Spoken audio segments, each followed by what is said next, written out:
मित्रांनो, ठरलं तर मग या मालिकेच्या आजच्या भागामध्ये अर्जुनने आता कोर्टामध्ये एंट्री घेतल्याबरोबरच साक्षी आणि महिपतच्या तोंडचं पाणी पळालेलं असतं. बरोबर अर्जुनने आता जोशीकडून एनओसी सुद्धा घेतलेली असते आणि जज साहेबांकडे सुपूर्द केलेली असते. हा जज साहेब काहीच आडेवेडे न घेता कोर्टाचं कामकाज सुरू करण्यात येत आहे असं म्हणतात. तेव्हा ते अगोदर ॲडव्होकेट पवारांना समोर बोलवतात आणि तुमचं ओपनिंग स्टेटमेंट काय आहे सर्वांना सांगा असं विचारतात. तेव्हा पवारची तर आता 32 गुल झालेली असते. तेव्हा तो जरा घाबरलेला असतो, कारण त्याच्यासमोर आता अर्जुन असतो. मग आता तो जज साहेबांना सांगू लागतो, मधुकर पाटलांनी साक्षीवर केलेले आरोप हे दादांत खोटे आहेत, कारण पाटलांनी विलासचा खून केला हे सत्य लपवण्यासाठीच ते असले आरोप करतायत. माझी कोर्टाला अशी विनंती आहे की त्यांनी मधुकर पाटलांचा जामीन रद्द करावा आणि विलासच्या खुनासाठी त्यांना कठोरातली कठोर शिक्षा सुनवावी. असं जेव्हा आता पाटील हा अडखळतच बोलत असतो, तेव्हा मात्र साक्षी एकदम गप्प होऊन जाते, कारण तिला माहीत असतं की पवारच्या बोलण्यामध्ये आज काही दम नाही. मग इकडे आता चैतन्य, सायली त्याचबरोबर अर्जुन मात्र त्याच्याकडे पाहून गालात हसतात. पुढे आता ॲडव्होकेट पवार हा अडखळतच बोलत असतो, मी कोर्टामध्ये हे सिद्ध करून दाखवलंय की जज साहेब की जेव्हा विलासचा खून झाला ना, त्याच रात्री साक्षी या त्यांचा सावत्र भाऊ अथर्व विचारे यांच्या अंत्यविधीसाठी गेल्या होत्या. तेव्हा मात्र इकडे सायली आणि कुसुम या दोघीही एकमेकींकडे पाहून हसत असतात. मग पुढे ॲडव्होकेट पवार म्हणतात, त्यांचा या खुनाशी काहीच म्हणजे काहीच संबंध नाहीये. त्याचवेळी अर्जुन आता लगेच उठतो आणि ऑब्जेक्शन मी लॉर्ड असं म्हणतो. त्याचवेळी अर्जुन म्हणतो, साक्षी शिखरेचा फक्त अथर्व विचारेशी संबंध होता, बरोबर ना? त्यावेळी पवार मात्र काहीच बोलत नाही, मात्र साक्षी घाबरते. त्यानंतर अर्जुन म्हणतो की हे दोघंही सावत्र भावंड होती. मग अनफॉर्च्युनेटली ज्या रात्री अथर्व विचारेचा मृत्यू झाला त्याच रात्री सिटी हॉस्पिटलमध्ये अथर्व विचारे हा गेला होता आणि एक्झॅक्टली ज्या वेळेला खून झाला त्याच वेळेला मिस साक्षी शिखरे या तिकडे अंत्यविधी करत होत्या. बरोबर आहे ना पवार, असं अर्जुन आता पवार वकिलालाच विचारतो. तेव्हा ॲडव्होकेट पवार म्हणतात, हो बरोबर आहे. त्यानंतर अर्जुन म्हणतो, मिलॉर्ड मला हेच पुन्हा एकदा साक्षी शिखरेकडनं ऐकायचंय. तेव्हा आता साक्षीचं नाव घेतल्यानंतर मात्र तिच्या पायाखालची जमीनच सरकते. त्यानंतर अर्जुन जज साहेबांकडे आता साक्षीला विटनेस बॉक्समध्ये बोलवण्याची परमिशन मागतो. तेव्हा परमिशन ग्रँटेड असं आता जज साहेब म्हणतात. त्यानंतर ॲडव्होकेट पवार हे आपापल्या जागेवर जाऊन बसतात. तर इकडे सायली आणि कुसुम मात्र गालातच हसतात, कारण त्यांना माहीत असतं की अर्जुन कशाप्रकारे आता उलट फिरकी घेणार. इकडे महिपत म्हणतो की जा पोरी जा, अगं तुझ्यामध्ये आहे नाही तेवढी ॲक्टिंग, तू आता सध्या बाहेर काढ. ऐक, दादांत खोटं बोलायचं, अजिबात घाबरायचं नाही, मी आहेच तुझ्या समोर.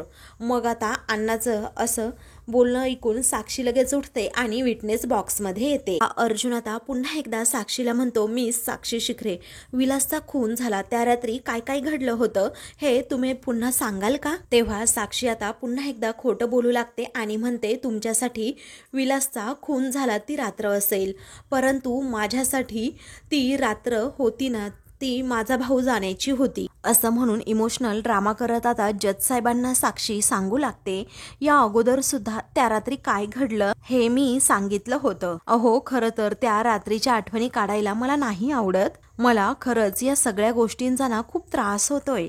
तेव्हा अर्जुन म्हणतो, ऑफकोर्स तुमचा सख्खा भाऊ गेला म्हटल्यानंतर तुम्हाला त्रास तर थोडा होणारच.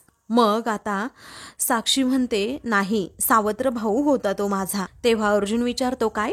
मग साक्षी पुन्हा म्हणू लागते, अथर्व माझा सावत्र भाऊ होता. त्याचवेळी अर्जुन म्हणतो, हो सॉरी हा, जरा लक्षात नाही राहिलं, पण तो महिपत शिखरेच्या दुसऱ्या बायकोचा मुलगा होता, राईट? त्यावेळी ती म्हणते, नाही, अथर्वला माझ्या आईने जन्म दिला होता, फक्त आमचे वडील हे वेगवेगळे होते. तेव्हा सर्वजण आता एकमेकांकडे नुसते पाहत राहतात. तर महिपत थोडा घाबरलेलाच असतो. तर आता सायलीला साक्षीच्या खोटं बोलण्याचा आणि त्याचबरोबर या खोटं वागण्याचा खूप राग येत असतो. इकडे अर्जुन साक्षीला म्हणतो की सॉरी हा, बाय मिस्टेक, एकच मिनिट, असं म्हणून तो आता त्याचं स्कूल लिव्हिंग सर्टिफिकेट त्याचबरोबर त्याचा ID हे नाव अथर्व विचारेच लिहिलं आहे ना असं तो साक्षीला विचारतो. मग आता साक्षी जरा घाबरते, आता हे काय नवीन काढलं अर्जुनने. तेव्हा ती आता जज साहेबांना सांगते हो अथर्व विचारेच नाव आहे यावर. तेव्हा मात्र अर्जुन म्हणतो ग्रेट, पण मला आता सांगा जेव्हा विलासचा खून झाला, सॉरी तुमचा सावत्र भाऊ अथर्व विचारे हा जेव्हा गेला त्या रात्री काय घडलं होतं. त्यावेळी आता साक्षी वैतागते आणि विचारते जज साहेब मला तीच गोष्ट पुन्हा किती वेळा अशी कोर्टासमोर सांगावी लागणार आहे.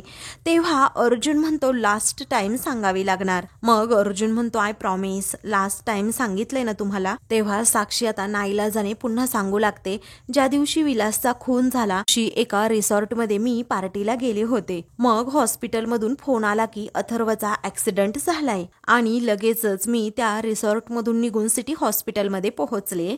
त्यावेळी आता अर्जुन म्हणतो एक मिनिट हा, असं म्हणून सिटी हॉस्पिटलचे पेपर सुद्धा तो साक्षीला दाखवतो आणि पुन्हा एकदा तिची फिरकी घेत विचारतो हे नाव अथर्व विचारेच आहे ना. त्यावेळी साक्षी म्हणते हो ते तर हेच पेपर आहेत, म्हणजे मी हॉस्पिटलला पोहोचल्यानंतर अर्ध्या तासातच अथर्व गेला. तेव्हा अर्जुनला साक्षीचा राग येतो, कारण खोटं बोलण्याची ही एक सीमा असते, परंतु ही खोट्यावर खोटं बोलतच जातीये.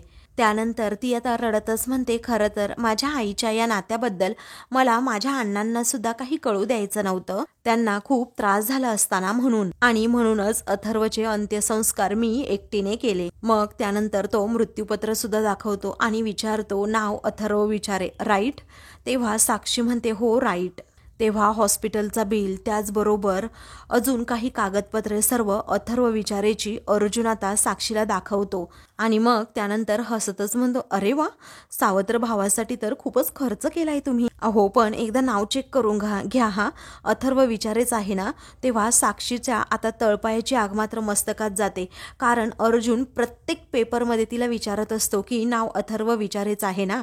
मग आता ती तेवढ्याच रागात म्हणते ॲडव्होकेट अर्जुन सुभेदार, तुम्हाला दिसतंय ना हे नाव अथर्व विचारेच आहे म्हणून. मग सारखा तोच प्रश्न का विचारताय तुम्ही मला. तुम्हाला कळतंय का या गोष्टीचं गांभीर्य, की माझा एक तरुण आणि उमदा भाऊ गेला आहे. तेव्हा सायली आणि कुसुम मात्र हसत असतात. तर आता इकडे महिपत हा त्याच्या लेकीच्या ऍक्टिंगकडे पाहतच राहतो. त्यावेळी आता रागातच साक्षी म्हणते एका बहिणीच्या हातात तिच्या भावाचं डेथ सर्टिफिकेट आहे आणि तुम्हाला मात्र मजा वाटतेय. अहो सांगा ना तुम्हाला काय आनंद मिळतो या सगळ्यातून.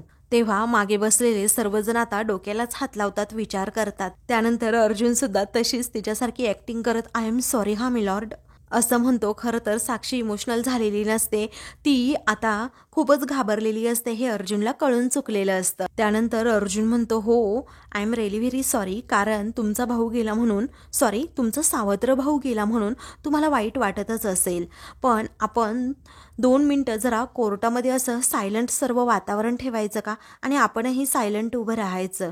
तेव्हा हा काही पोरखेळ आहे का असं साक्षी जोरातच त्याच्यावर ओरडते. अर्जुन गमतीने म्हणतो I am really very sorry, मला ना तुम्हाला अजिबात हर्ट करायचं नव्हतं. आता तुमचं दुःख कमी करण्यासाठी मी तुम्हाला दुसरं काहीतरी दाखवतो. त्यानंतर अर्जुन आता अथर्व विचारेचं लगेच आधार कार्डची झेरॉक्स जज साहेबांना दाखवत म्हणतो या ॲड्रेसवर जेव्हा आम्ही चौकशी केली तेव्हा आम्हाला समजलं या ॲड्रेसच्या ठिकाणी तर दुसरंच कोणीतरी 20 वर्षापासून राहतंय आणि त्या माणसाने अथर्व विचारे नाव हे कधीच ऐकलं नाही. तेव्हा अर्जुन आता साक्षीला विचारतो यावर तुमचं काही म्हणणं आहे का. मग महिपत साक्षी घाबरलेले असतात. साक्षी आता गोंधळते आणि विचारते माझं काय म्हणणं असणार यावर. आणि हे आधार कार्ड माझ्या भावाचं आहे म्हटल्यानंतर पत्ता तर त्याचाच असणार ना, माझं काहीच म्हणणं नाहीये या सगळ्यात असं म्हणून ती सारखी बाजू सावरत असते. त्यानंतर अर्जुन आता अजून एक पुरावा दाखवतो. एका कंपनीने अथर्व विचारे याला अपॉइंटमेंट लेटर दिलं होतं आणि मग नंतर जेव्हा मी पाहिलं तेव्हा ही कंपनी एक्झिस्टच करत नाही. मग हे अपॉइंटमेंट लेटर कुठून आलं मिस साक्षी असं म्हणून तो साक्षीला प्रश्न विचारतो. तेव्हा मात्र साक्षी खूप घाबरते आणि म्हणते की मला नाही माहीत. त्यानंतर आता तो म्हणतो, मिस साक्षी एक काम करा, हे सगळे जे पेपर आहेत ना ते पुन्हा एकदा पहाच. त्यावेळी अर्जुन तिच्याकडे अगदी फाईलच देतो आणि तिला नाव, डिटेल्स वगैरे सर्व चेक करायला सांगतो. तेव्हा महिपतला काही कळतच नाही नक्की आपल्या साक्षीच्या बाबतीत आता काय होतंय आणि अर्जुन कोणता ट्रॅप लावतोय. त्यानंतर साक्षी आता सर्व कागदपत्र पाहत असते आणि अर्जुन विचारत असतो की ही इन्फॉर्मेशन खरी आहे ना. साक्षी म्हणते हो, ही इन्फॉर्मेशन पूर्णपणे खरी आहे. तेव्हा आता बघा ना, एकदा बघा ना.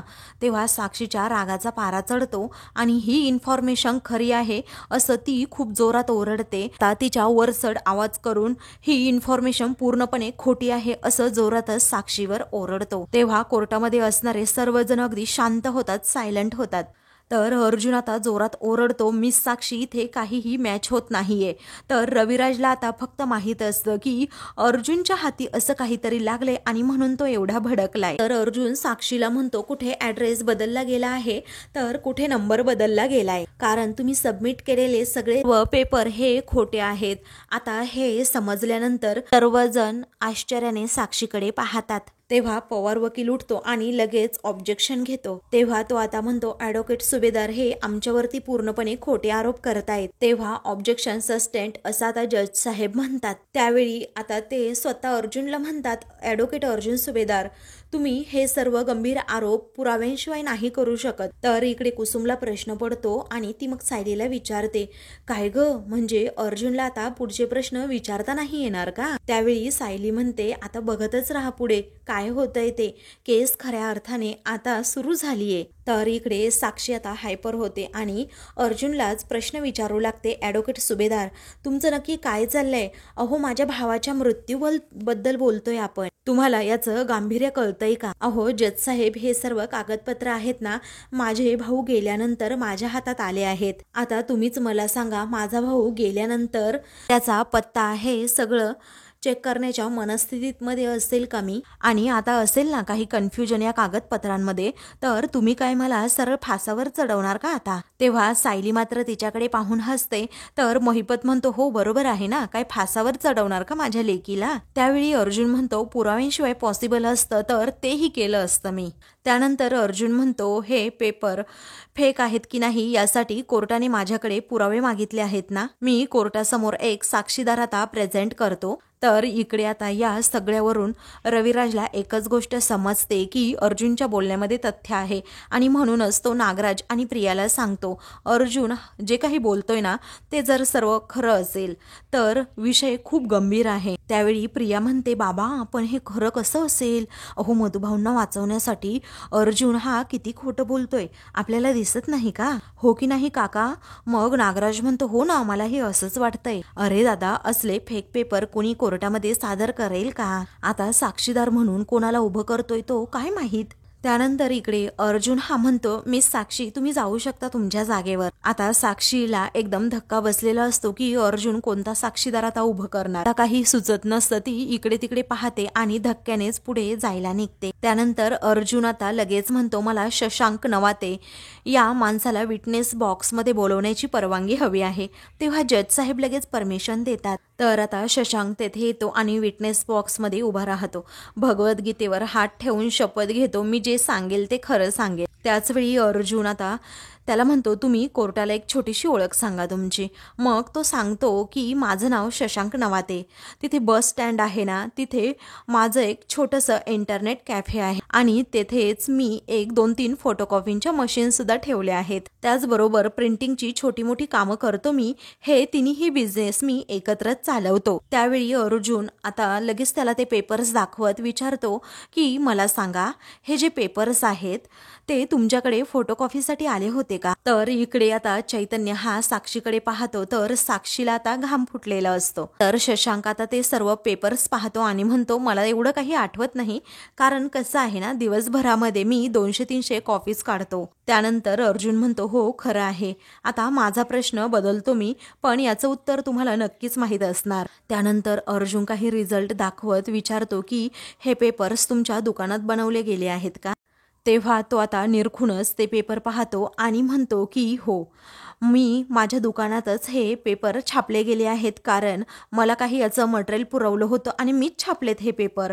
तेव्हा मात्र इकडे साक्षी आणि महिपतला मोठा धक्काच बस. त्यानंतर साक्षी आता भर कोर्टातच उठते आणि म्हणते, हे सगळं काही खोटं आहे. हे पहा, अथर्वचे लहानपणापासूनचे हे सर्व पेपर्स आहेत. असले खोटे पेपर कोण आणि कसे क्रिएट करू शकतं? मी सांगते ना युअर ऑनर, हा साक्षीदारच खोटा आहे आणि अर्जुन सुभेदाराने मला हे अडकवण्यासाठी सगळं क्रिएट केलंय. साक्षीची उडालेली धांदल पाहून चैतन्य तिच्यावर हसतो. मग अर्जुन म्हणतो, मी तर अजून म्हटलेलंच नाहीये की हे खोटे पेपर ना तुम्ही बनवलेत. तेव्हा साक्षी आता इथेच चांगली पकडले जाते. मग रविराज देखील गालातच हसतो आणि आपला खाली पाहतो. त्यानंतर जज साहेब म्हणतात, ऑर्डर ऑर्डर. हे पहा मिस साक्षी शिखरे, कोर्ट तुम्हाला तुमची बाजू मांडण्याची संधी नक्कीच देईल. तोपर्यंत तुम्ही ना खालीच बसा. त्यानंतर आता अर्जुन म्हणतो, मिस्टर शशांक, हे पहा, तुम्ही हे जे करताय ना ते इलिगल आहे, हे तुम्हाला माहीत आहे का? त्यावेळी शशांक म्हणतो, अहो साहेब, हा माझा बिझनेस आहे.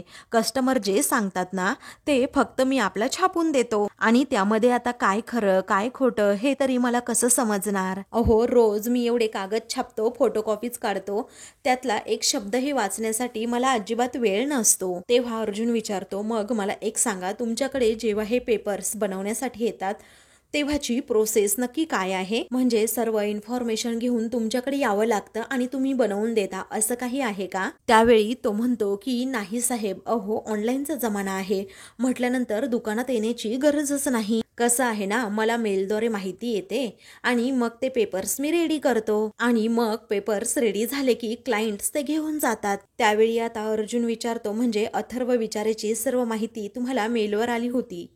तेव्हा महिपत आता खूपच घाबरतो आणि अर्जुनकडे रागात पाहतो.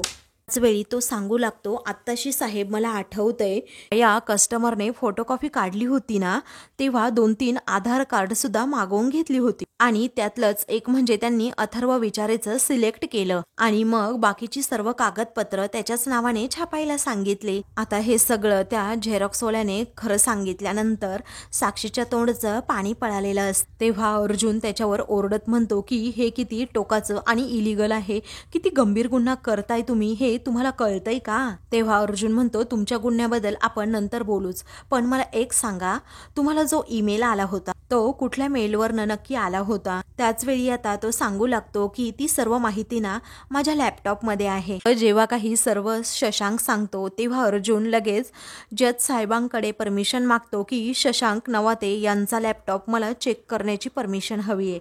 तेव्हा जज साहेब लगेच परमिशन सुद्धा देतात. तेव्हा पवार वकील लगेच ऑब्जेक्शन घेतो, कारण ॲडव्होकेट सुभेदार हे कोर्टाचा वेळ वाया घालवतायत असं त्याचं म्हणणं असतं. हे जर पेपर्स खरे आहेत तर या शशांकने तयार केले आहेत याचा प्रश्नच येत नाही ना. तेव्हा ऑब्जेक्शन ओव्हर रूल असं म्हणून जज साहेब आता पवार वकिलालाच गप्प करतात. त्यानंतर अर्जुन लगेच शशांकचा तो लॅपटॉप काढतो आणि लगेच शशांककडे देत म्हणतो की मिस्टर शशांक, तुमचा ID पासवर्ड काढा. त्यावेळी अर्जुन आता लगेच जज साहेबांना तो मेल दाखवू लागतो आणि कशाप्रकारे फेक पेपर बनवले गेले आहेत हेही सांगतो, अगदी पुराव्यानिशी. त्यावेळी मिस्टर नवाते यांनी त्यांच्या कॅफेच्या ड्राईव्हवर ते पेपर अपलोड केले होते. त्यानंतर अर्जुन आता लगेच जज साहेबांना डेट पाहायला सांगतो आणि त्याचबरोबर कोर्टामध्ये पेपर सबमिट केले होते त्या अगोदर 2 दिवसची तारीख होती असं अगदी पुराव्यानिशी तो कोर्टासमोर सादर करतो. आणि हे ऐकताच आता इकडे साक्षीचे डोळे अगदी लाल लाल होतात आणि तिच्या डोळ्यातून पाणी येऊ लागतं, कारण तिला एकीकडे राग आलेला असतो आणि दुसरीकडे ती आता मनातच म्हणत असते की सगळं संपलंय आता. पवार वकील लगेच ऑब्जेक्शन घेत म्हणतात की मेल तर कोणत्याही ID वरून येऊ शकतात ना जज साहेब. अहो, कुठल्याही नावाने मेल ID सुद्धा तयार करू शकतात आणि फेक ID सुद्धा. तेव्हा अर्जुन म्हणतो, absolutely advocate Pawar, you are very smart. त्यावेळी अर्जुन म्हणतो की म्हणूनच हा मेल जिथून आलाय ना तिथून आम्ही IP ॲड्रेस ट्रॅक केलाय आणि 5 वर्षाचं पोर्ट अजिबात ट्रॅक करू शकत नाही आणि तो IP ॲड्रेस आहे मिस साक्षी शिखरे यांचा. तेव्हा साक्षी आता खूपच घाबरते, तर महिपत तिच्याकडे पाहतच राहतो. तर कोर्टात असणारे सगळेजण अगदी आश्चर्याने साक्षीकडे पाहत असतात. आता अर्जुन म्हणतो मी नक्कीच आता आरोप करू शकतो की सगळे फेक पेपर्स हे फक्त आणि फक्त तुम्ही बनवले आहेत. तेव्हा साक्षी आता चाटकन उठते आणि म्हणते हे खोटं आहे, माझ्यावरती ना खोटे आरोप करतायत. तेव्हा महिपत सुद्धा आता अडखळत बोलतच असतो की ओ अर्जुन सुभेदार, तुम्ही सगळं खोटं सांगताय, खोटं बोलताय. मग ऑर्डर ऑर्डर असं म्हणून जज साहेब त्या दोघांनाही खाली बसवतात.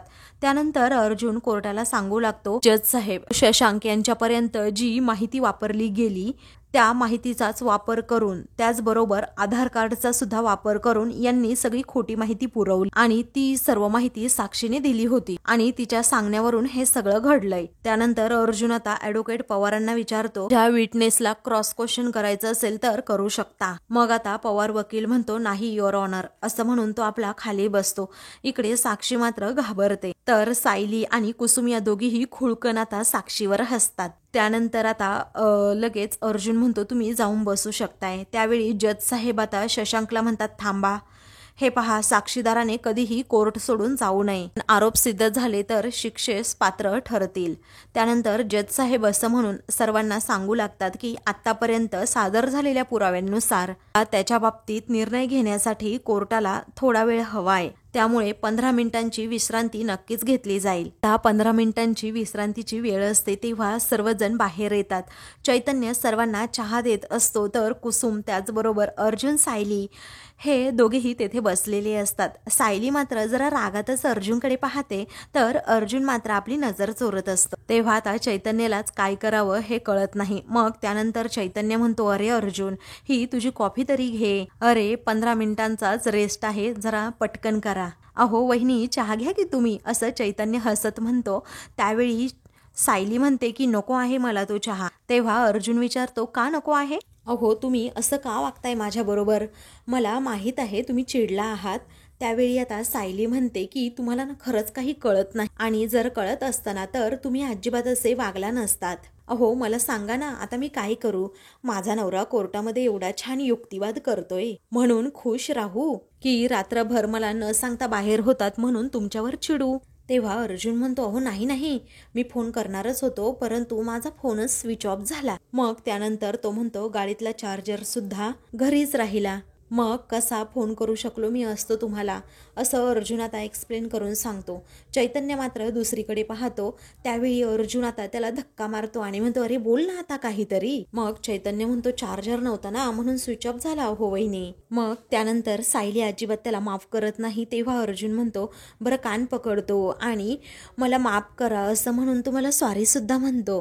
तेव्हा अर्जुन खरोखर कान पकडतो कोर्टाच्या बाहेरच. तेव्हा सायली आता इकडे तिकडे पाहते आणि तिला जरा वाईट वाटतं. त्यावेळी आता ती त्याचे हात लगेच खाली घेते. मग अर्जुन म्हणतो, त्यात काय झालं, बायको जर समोर असेल तर हेच कोर्ट आणि त्याचबरोबर तीच जज आणि तेच सर्व विटनेस आणि नेहमी तिचाच निकाल असतो, आणि मग तिच्या समोरच कान धरले तर त्यात काय फरक पडतो, असं म्हणून तो पुन्हा एकदा कान पकडतो. तेव्हा सायली आता खूपच गोड हसते. तेव्हा अर्जुनला समजतं हिने आता राग सोडला माझ्यावरचा. त्याचवेळी अर्जुन म्हणतो, आता इकडच्या ओळखीच्या व्यक्तींनाही पाहू द्यात, माझी बायको हसताना किती गोड आणि क्यूट दिसते म्हणून. तेव्हा अर्जुन विचारतो, माफ केलं ना मला? सायली म्हणते, हो केलं की. त्यानंतर ती आता विचारते, बरं तो अथर्व?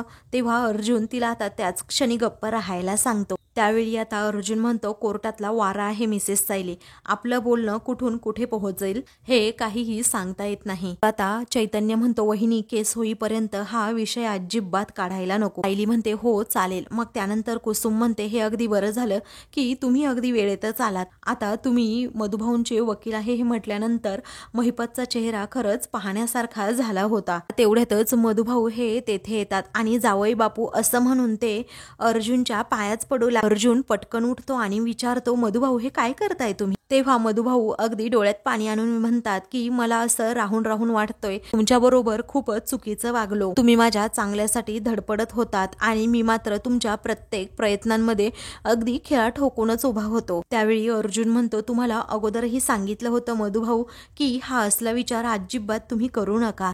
अहो त्यावेळी जी तुमची सिच्युएशन होती तसंच तुम्ही वागलात, तुमची यामध्ये काहीही चूक नाही असं म्हणून ते मधुभाऊंना आता तिथे बसवतात आणि मग नंतर चैतन्य मधुभाऊंना चहा देतो. त्यानंतर अर्जुन आता मधुभाऊंना विचारतो, एक प्रश्न विचारू का? तेव्हा ते म्हणतात, हो विचारा की. अर्जुन विचारतो, काय हो तुम्हाला आता तरी खात्री पटली ना, तुमच्या मुलीसाठी मीच तिचा परफेक्ट जोडीदार आहे आणि तिला नेहमी असं सुखात ठेवेन म्हणून, आणि ती माझ्याजवळ राहिली तरच आनंदित राहील. त्यावेळी मधुभाऊ म्हणतात, हो या बाबतीत 100 नाही तर 1,00,000% आता मी खात्री देऊ शकतो असं म्हणून ते अर्जुनवर आता विश्वास दाखवतात. तेव्हा सर्वजण सायलीकडे पाहतच राहतात. मग मधुभाऊ म्हणतात, तुम्हा दोघांची जोडी जन्मोजन्मी अशीच राहू देत. तेव्हा अर्जुन विचारतो, प्रत्येक जन्मी मिसेस सायली माझी बायको होणार? तेव्हा सायली म्हणते हो. मग अर्जुनला अजूनच आनंद होतो. तेव्हा अर्जुन म्हणतो, मधुभाऊ तुमच्या आशीर्वादाने एवढी पावर आली आहे ना मला, आता कोर्टात बघाच तुम्ही काय धमाका होतोय. साक्षी महिपतला डोकोवर काढूच देणार नाही मी. तर आता मित्रांनो, पुढील भागामध्ये 15 मिनिटांचा ब्रेक झाल्यानंतर अर्जुन पुन्हा विटनेस बॉक्समध्ये साक्षीला बोलावून अथर्व विचारेचा फोटो दाखवत विचारतो, हा कोण आहे? साक्षी भडकते आणि म्हणते की तुम्हाला किती वेळा सांगू की हा माझा भाऊ अथर्व विचारे आहे आणि जेव्हा विलासचा खून झाला त्या दिवशी मी त्याच्याच अंत्यविधीला गेले होते. तेव्हा अर्जुन आता मिलॉर्ड साहेबांना सांगतो की साक्षी शिकरे कोर्टाची फसवणूक करत आहे आणि आणणारे त्याला असं म्हणून अथर्व विचारेला तो कोर्टासमोर उभा करतो. अशाच मालिकेंचे पुढील भाग पाहण्यासाठी चॅनलला सबस्क्राईब करा.